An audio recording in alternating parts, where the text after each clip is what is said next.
မြေခွန်းလေးနောက်ကပြီးရှင်းအောင်ပြောပြလို့ရှိရင်ခုကာလနော်နောက်ဆိုရအာနာချိတ်တဲ့ကာလလေးမှာကလေးတွေကဘာဟဲ့ဆိုတော့နောက်ချိုးလို့ပြရမျိုးပါပဲဖြစ်ဖြစ်ဒီနောက်ချပြီးအဲ့ဒီကလေးတွေကကျွန်တော်တို့မြေမာနေတဲ့ကလေးတွေဆိုင်ရင်သူကလည်းဖြစ်လာတယ်။အိုးကတော့ဆိုရအာနာခေးတဲ့အချိန်တုန်းကလည်းပဲအကြောင်းမျိုးမျိုးကြောင့်ဘဒူလာမဘဝလာမဆိုပြီးတော့နော်အဲ့ကြမှာငါသမီးကြောင်းပြန်ထားမယ်ဆိုပြီးတော့ဘာလို့နဲ့နောက်ကျခဲ့တာ9နှစ်ရှိပါဘူးအဲ့ဒီ9နှစ်နောက်ကျခဲ့တဲ့ကလေးတွေကိုတဲ့အခုမေးတဲ့မေခွန်းလေးကနော်ကျွန်တော်တို့လက်ထက်ကြရင်ဘာလုပ်ပေးမှာလဲ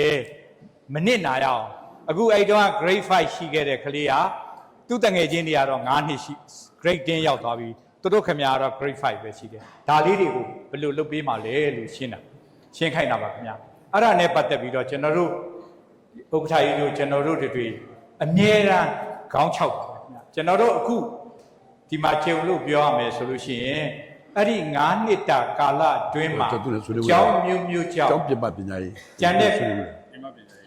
ကလေးတွေဒါပညာသင်နိုင်တယ်အဲ့လိုကျောင်းမျိုးကျောင်းပညာသင်ကြားခွင့်မရတဲ့ကလေးပေါင်းက9သိန်းကျော်ရှိပါတယ်ခင်ဗျာပညာရေးဝန်ကြီးဌာနထုတ်ပြန်လာတာတော့မဟုတ်ပါဘူးကျွန်တော်တို့ကအမြဲတမ်းစီစစ်ပြီးတော့တစ်နှစ်နဲ့တစ်နှစ်ကျောင်းအနှုတ်ပွာချသွားတာလားအဲ့ဒါတွေကိုလိုက်စီစစ်တဲ့အခါကျတော့9သိန်းကျော်ရှိပါတယ်နဲတဲ့အရေးအတွက်မဟုတ်ပါဘူးခင်ဗျာအဲ့ဒီ9သိန်းကျော်ရဲ့ကလေးတွေပညာရေးမနစ်နာရအောင်ကျွန်တော်တို့စီစဉ်ထားတာရှိပါတယ်ကျွန်တော်တို့မှာတရားဝင်ခွင့်ပြုထားတဲ့ကျောင်းပြင်ပပညာရေးဆိုတာရှိပါတယ်ကျောင်းပြင်ပပညာရေးဆိုတာအခု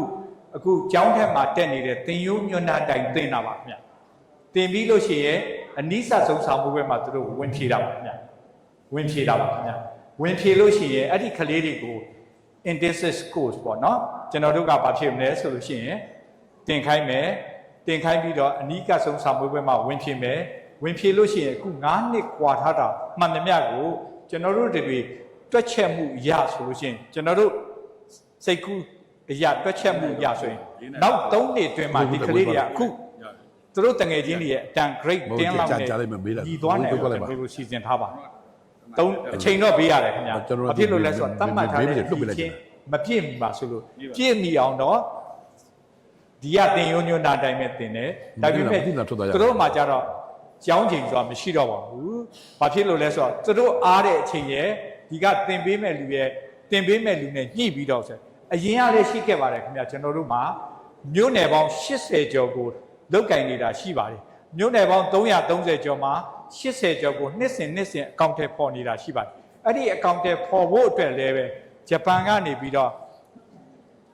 ကျောင်းပြင်ပသင်ကြားမှုအထောက်အကူပြုဗဟိုဌာနဆိုတာကျွန်တော်တို့ရန်ကုန်မှာပညာရေးတက္ကသိုလ်ဝင်းထဲမှာဖွင့်ထားတာရှိခဲ့ပြီးပါပြီခင်ဗျ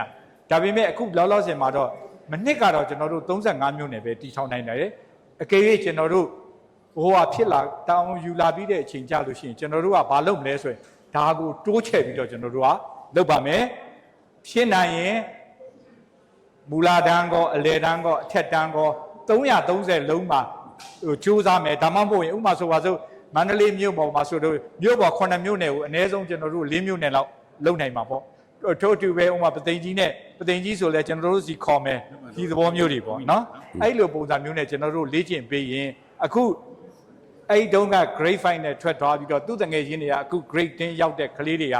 3နှစ်လောက်တော့အချိန်ယူလိုက်တာနဲ့သူတို့နဲ့တူသွားတဲ့ပုံစံမျိုးရောက်ပါပြီသူတို့ကတော့ပုံမှန်လာနေပါဆိုရင်တော့အခုမနေနိုင်တော့ဘူးဘာဖြစ်လို့ဆိုတော့ကလေးတွေကသူတို့တုန်းက KG ရှိနေတဲ့ကလေးတွေကအခု grade 5ဖြစ်နေပြီဟိုသူတို့တွေကသူတို့တငယ်ချင်းတွေက grade 10ရောက်နေပြီဆိုတော့သူတို့ခင်ဗျအရွယ်ရဲ့သဘောရလူသဘောရအဲ့လိုလေးတွေရှိပါတယ်ဟိုစိတ်အားဖြစ်အတူမတင်နိုင်တော့တဲ့အနေအထားမျိုးလေးတွေရှိတာကိုပြင်မမှာတင်ပြီးတော့စာမိုးဘက်ကိုဝင်ဖြည့်တယ်ဆိုလို့ရှိရင်ဒီခက်ခဲရဖြစ်ပြည့်ရှင်းသွားပါလိမ့်မယ်အဲ့ဒါဆိုဘယ်သူတွေကအကောင့်ထဲပေါ်မှာလဲဆိုတော့ကျွန်တော်တို့လိုဆရာအိုကြီးတွေရှိပါတယ်အသက်60ပြည့်လို့ဒါပင်စင်ယူသွားတာသူတို့ကစာသင်နေရရင်ကျမ်းမာနေတယ်ပျော်ရွှင်နေတယ်အဲ့လိုလူတွေအများကြီးရှိပါတယ်အဲ့ဒါကိုတစ်ချိန်သင်ရင်သူတို့ကိုဘာခေါ်မလဲဆိုလို့ရှိရင်ဟိုပါပေါ့နော်ဟို honorarium ကြတော့ဘယ်လိုခေါ်လဲ ဂုံပြူတော့ ဟုတ်ကဲ့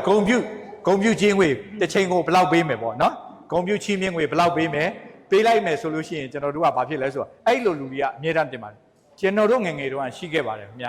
လူငယ်ရေးကညာကြောင်းဆိုတာမြို့နယ်တိုင်းမှာကျွန်တော်တို့ရှိခဲ့ပါတယ်ခင်ဗျအဲ့ဒီဥစ္စာကိုကျွန်တော်တို့အခုအကောင့်ထဲပြန်ဖော်လို့ရှိရင်ဒီဥစ္စာဒီခုန9သိန်းကျော်ကျန်သွားပြီအဲ့ဒီ9သိန်းကျော်ထဲကမှကျွန်တော်တို့နောက်တစ်ခုကျွန်တော်တို့မှာအခုလက်ရှိအကောင့်ထဲပေါ်နေတာကအကယ်၍ grade 9ရောက်ပြီးတော့ grade 9အောင်သွားပြီလို့ရှိရင်သူကရိုးအတန်းကိုဆက်တက်ခြင်းတက်မယ်မတက်ချင်လည်းပဲအခုကျွန်တော်တို့စုပေါင်းပထမဆုံးကတော့50နဲ့တကြောင်ဖွင့်ပါတယ်ခင်ဗျတက်ခရိုင်ကိုတကြောင်ဖွင့်ပါတယ်နောက်ထပ်35ကြောင်ကျွန်တော်တို့ထပ်ဖွင့်သွားတယ်အဲ့ဒါကခုနဟိုဒီကွန်မင်းခန့်မေးတဲ့ဟိုဟာနဲ့လဲဆိုင်နေပါတယ်အဲ့ဒါကဘာလဲဆိုလို့ရှိရင်ဟိုဟာတက်မွေးပညာကျောင်းတွေပါနိုင်ငံတော်မှာတက်မွေးပညာကျောင်းတွေတိတ်လို့တယ်ဆိုပြီးတော့ဖွင့်ထားတာရှိပါတယ်အဲ့ဒါကိုလည်းတိုးမြင့်အကောင့်ထဲပေါ်သွားပြီးတော့ကလေးတွေကအဲ့ဘက်ကိုပြောင်းသွားရင်လည်းပဲအလောက်ကိုင်းနဲ့အခွင့်အလန်းဟိုပညာသင်ကြားတာနဲ့ကျောင်းပြီးတာနဲ့တပြိုင်နဲ့အလောက်ကန်ခွင့်လန်းတွေပါရရှိပါမယ်เนาะဒီရှုထောင့်လေးကိုเนาะမေးပေးတဲ့เนาะသမီးလေးကဟုတ်ပြီတီရီပြည့်ရှံကိုအထူးကျေးဇူးတင်ပါတယ်ခင်ဗျဒါဆိုလုံလောက်ပါပြီခင်ဗျเนาะ